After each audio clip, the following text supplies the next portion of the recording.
ಸಾಷ್ಟಾಂಗ ನಮಸ್ಕಾರ ಅಂದ್ರೆ ವಿನಾಯಕ ಇಡೀ ನಿಮ್ಮ ದೇಹವನ್ನೇ ದಂಡವತ್ತ ನಮಸ್ಕಾರ ಅಂತಾರ. ಉದ್ದಕ್ಕೆ ಸಾಷ್ಟಾಂಗ ಹಾಕೋದಕ್ಕ ಸಾಷ್ಟಾಂಗ ನಮಸ್ಕಾರ ಅಂತಾರ. ಈ 4 ನಮಸ್ಕಾರಗಳಲ್ಲಿ ಫಲ ಯಾವುದು ಕೊಡುತ್ತದೆ, ಯಾವ ನಮಸ್ಕಾರ ಮಾಡಿದ್ರೆ ಫಲ ಕೊಡುತ್ತದೆ ಅಂತಂದ್ರೆ ಸಾಷ್ಟಾಂಗ ನಮಸ್ಕಾರ ಮಾಡಿದಾಗ ಮಾತ್ರ ನಿಮ್ಗೆ ಫಲ ಸಿಗುತ್ತದೆ. ಯಾರು ಸಾಷ್ಟಾಂಗ ಗುರುವಿಗೆ ಹಾಕ್ತಾರ ಅವ್ರ ಅಂತರಂಗದಲ್ಲಿರುವ ನಾನು ಅನ್ನೋದು ಅದು ನಾಶವಾಗಿ ಹೋಗ್ತದೆ.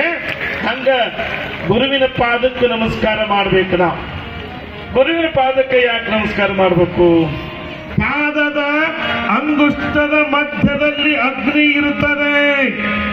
ಗುರುವಿಗೆ, ಶರಣರಿಗೆ, ಸಂತರಿಗೆ, ಮಹಾತ್ಮರಿಗೆ, ಸಾಧು ಸತ್ಪುರುಷರಿಗೆ ನಾವು ಹಣೆ ಹಚ್ಚಿ ನಮಸ್ಕಾರ ಮಾಡುವುದರಿಂದ ಅಲ್ಲಿ ಗುರುವಿನ ಅಂಗುಷ್ಟದಲ್ಲಿ ಇರುವಂತ ಅಗ್ನಿಗೆ ನಮ್ಮ ಹಣೆ ಸ್ಪರ್ಶ ಅಂತಂದ್ರೆ ನಮ್ಮ ಹಣೆ ಬರದ